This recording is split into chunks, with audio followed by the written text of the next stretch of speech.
Tersangka atas nama Alfi Maulana, 24 tahun, warga desa Aipaing, Kabupaten Labuan Batu, Sumatera Utara, diamankan oleh polisi. Tersangka diamankan setelah polisi mengidentifikasi identitas korban dari telapak tangan yang berhasil ditemukan di lokasi pembuangan jasad korban. Dengan sadis, pelaku membunuh dan memutilasi teman wanitanya di kamar kosnya sendiri. Tersangka nekat membunuh korban lantaran sakit hati atas kata-kata yang dikeluarkan korban. Korban juga sering menuntut tersangka untuk memenuhi kebutuhan hidupnya yang tinggi. Layaknya seorang wanita dalam kondisi yang marah dengan kosakata yang tidak pada umumnya. Dan hal itu sebenarnya sudah berulang sejak sebelum-sebelumnya. Kemudian pelaku sedikit kewalahan dengan tuntutan ekonomi korban yang meminta gaya hidup dan seterusnya. Hal tersebutlah yang menjadi sebuah akumulasi akhirnya memicu cekcok di malam hari tersebut. Keterangan dari pelaku tidak banyak bicara. Begitu dibukakan pintu, korban naik ke atas ke lantai 2 dan pelaku menuju ke dapur mengambil sebuah pisau. Atas perbuatannya, tersangka dijerat pasal 340 dan 338 dengan ancaman hukuman mati atau 15 tahun penjara. Saat ini, tersangka berada di tahanan Polres Mojokerto untuk diperiksa secara intensif. Dari Kabupaten Mojokerto, Solahuddin, iNews melaporkan. Ya, sebelumnya pemirsa, tim Resmob Polres Mojokerto Minggu dini hari menangkap terduga pelaku mutilasi di Pacet. Terduga pelaku ditangkap di sebuah rumah kos di Surabaya, Jawa Timur. Sementara polisi juga melakukan olah TKP dan membawa sejumlah barang bukti dari kediaman terduga pelaku. Tim Resmob Polres Mojokerto Minggu dini hari menangkap terduga pelaku mutilasi di Pacet. Terduga pelaku ditangkap di sebuah rumah kos di kawasan Lidah Wetan, Surabaya, Jawa Timur. Usai mengamankan terduga pelaku, polisi melakukan olah TKP dan membawa sejumlah barang bukti dari kamar kos, diantaranya bantal, guling, sapu lidi, dan serokan yang terdapat bercak darah. Menurut Ketua RT setempat, anggota polisi dari Polres Mojokerto dan Polrestabes Surabaya datang ke wilayahnya dan meminta izin untuk menangkap terduga pelaku. Polisi memang sudah siap apa-apa ya, memang sudah siap, jadi apa ya, penangkapannya pun memang langsung. Jadi di kedok-kedok itu tidak menjawab, akhirnya didobrak. Terus apa saja yang dibawa? Sekilas tadi memang yang terakhir dibawa itu kayak seperti bantal, guling yang ada bercak darahnya. Terus yang terakhir tadi itu sapu kerik sama cikra. Ada darahnya juga. Ada darahnya juga. Kini kamar kos terduga pelaku dipasangi garis polisi untuk kepentingan penyelidikan lebih lanjut. Dari Surabaya, Jawa Timur, Hari Tambayong, iNews melaporkan. Dan pemirsa, untuk membahas lebih dalam terkait dengan pembunuhan, dengan mutilasi, kita sudah terhubung dengan kriminolog Hanifah Hasna. Assalamualaikum, selamat sore. Waalaikumsalam, selamat sore Mas Gede. Ya, kita kembali lagi melihat ada peristiwa, meskipun ini bukan yang pertama ya Bu Hanifah ya, ada lagi kasus pembunuhan dengan mutilasi, ini dengan latar belakang domestic violence gitu ya Bu ya, di mana pelaku membunuh pacarnya dengan cara yang luar biasa tega sekali dengan mutilasi. Bagaimana Anda melihat kasus ini Bu?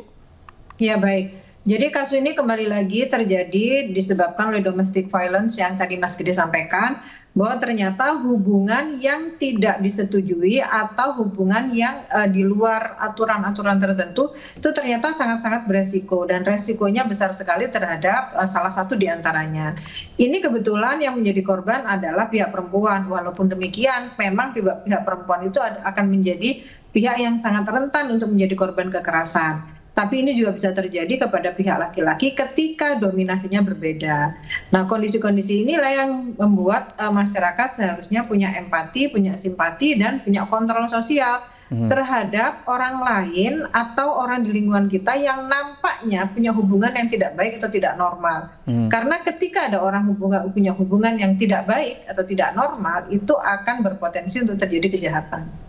Bagaimana Anda atau kita sebaiknya ketika berada di sebuah lingkungan ada yang mengetahui ada sebuah hubungan yang kita rasa itu sebuah hubungan yang tidak sehat, seperti apa kira-kira tanda-tanda yang bisa kita ketahui Bu? Sehingga itu patut untuk diperhatikan oleh lingkungan sekitar. Ya baik, kalau ini yang terjadi adalah secara administrasi kan tidak ada ya hubungan mereka secara de facto dan de jure-nya itu. Mungkin faktanya mereka hidup bersama, tapi secara surat-surat kan tidak ada. Ini kan sudah harus menjadi pertimbangan bagi warga sekitar, terutama pemilik kos atau RT setempat. Karena kondisi-kondisi ini biasanya akan menimbulkan konflik jangka panjang ketika tidak diselesaikan. Bisa jadi korban atau pelaku ini lari dari rumah dengan karena memiliki hubungan yang entah disetujui atau tidak. Tapi dalam kondisi ini menjadi sangat-sangat rentan terjadi kekerasan gitu. Jadi ketika ada dua orang yang sering berantem, samping kanan kiri biasanya kan kalau kos-kosan kan ruangannya juga tidak terlalu besar. Itu sebaiknya harus menjadi masalah bersama, bukan hanya masalah domestik masing-masing orang. Ya, itu kalau kita melihat dari latar belakang lingkungan yuk. Kalau kita melihat dari individu ini, ketika ada sebuah hubungan, kalau sekarang kita menyebut ini sebagai sebuah hubungan yang toksik gitu ya Bu ya. Nah, bagaimana kita meyakinkan kepada orang-orang terdekat kita jika berhadapan dengan sebuah hubungan yang toksik ini agar segera ada red alert gitu ya Bu ya untuk segera mengakhiri hubungan itu. Karena memang kadang-kadang kalau orang yang sedang pacaran begitu kan kadang-kadang seringkali dibutakan oleh asmara seperti itu Bu. Iya, benar sekali. Bahwa cinta itu bila berkonflik berkepanjangan itu bisa berubah menjadi sebuah reaksi berlebihan gitu ya.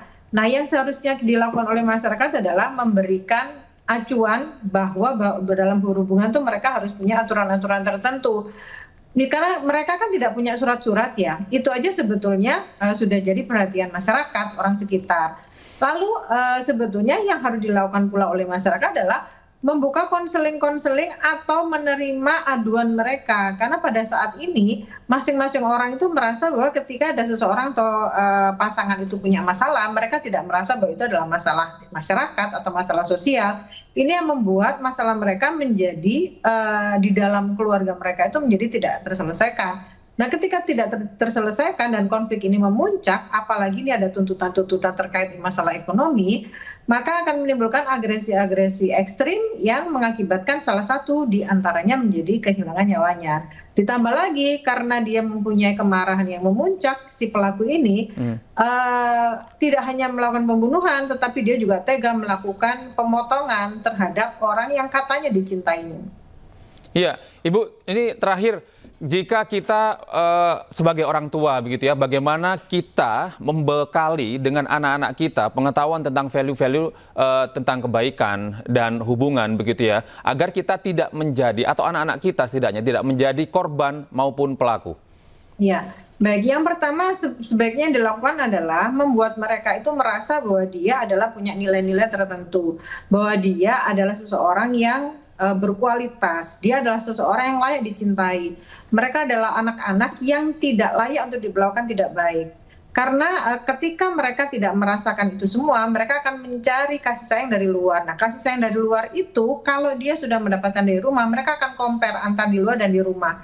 Ketika sudah ada compare dengan dari rumah, dari orang tuanya, maka mereka bisa membedakan mana yang tulus, mana yang tidak. Nah, ketika kondisi keluarga dalam kondisi komunikasi yang tidak baik, pelukan tidak ada, apalagi ajaran-ajaran norma, nilai-nilai tidak ada, maka anak-anak kan tidak akan mengetahui. Yang penting dia merasa disayang, dia akan menyerahkan segalanya. Dalam konteks kasus ini, bisa jadi pelaku sudah merasa ada hubungan yang toksik, tetapi tidak bisa lepas karena sudah terjadi hubungan-hubungan terlarang, sehingga mereka sulit untuk melepaskan hubungan itu. Nah, dalam kondisi ini menjadi sesuatu yang sangat-sangat membahayakan ketika si pelaku sudah sangat-sangat tidak bisa mengendalikan emosinya sampai melakukan pembunuhan dan mutilasi. Baik, terima kasih Bu Anifa Hasna atas informasi Anda dan waktu bersama kami di iNews Sore. Selamat beraktivitas. Assalamualaikum. Terima kasih Mas Gede. Waalaikumsalam. Kini kita beralih ke informasi berikutnya. Pemirsa, korban jiwa akibat rumah ibadah ambruk di Bogor, Jawa Barat bertambah 1 orang. 4 orang dinyatakan meninggal dunia dan 117 lainnya terluka.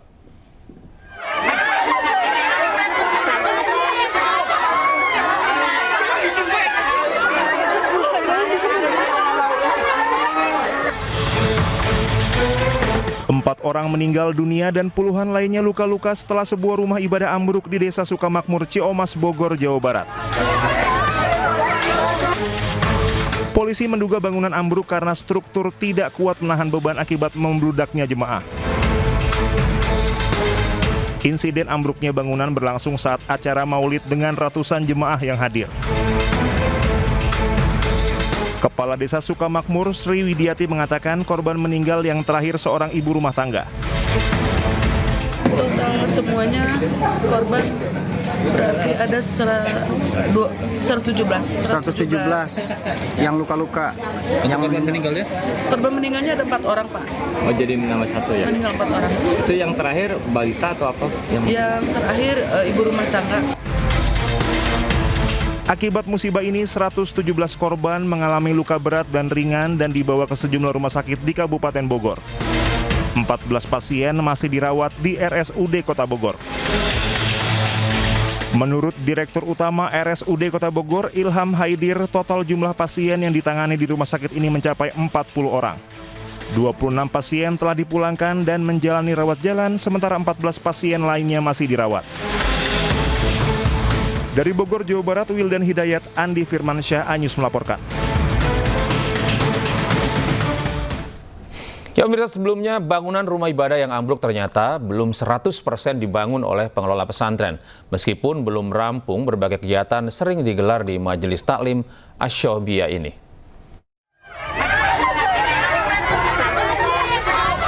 Warga Ciomas, Kabupaten Bogor, Jawa Barat geger saat musola berlantai 2 ambruk. Tempat ibadah ini ambruk ketika digelar pengajian perayaan Maulid Nabi Muhammad SAW pada Minggu siang. 4 orang meninggal dan 117 orang luka-luka. Menurut kesaksian korban selamat, bangunan musola belum rampung dibangun oleh pihak pengelola pesantren.